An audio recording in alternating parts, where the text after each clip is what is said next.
أعوذ بالله من الشيطان الرجيم.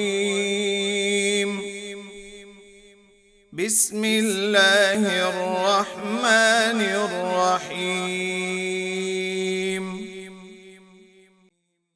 وقالت اليهود ليست النصارى على شيء وقالت النصارى ليست اليهود على شيء وهم يتلون الكتاب.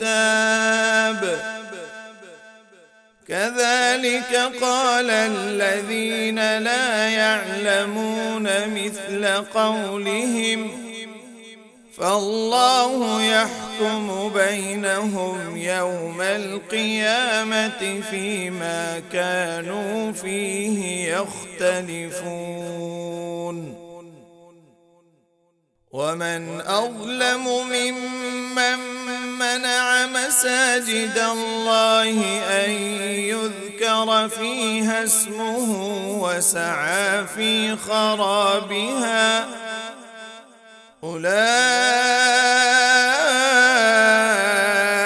ما كان لهم أن يدخلوها إلا خائفين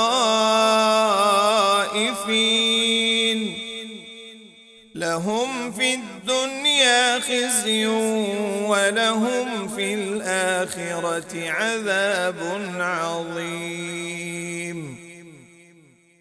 ولله المشرق والمغرب فأينما تولوا فثم وجه الله إن الله واسع عليم.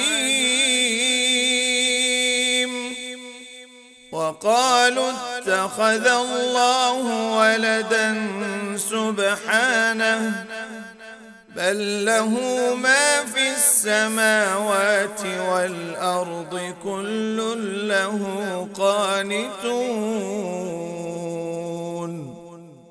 بديع السماوات والأرض وإذا قضى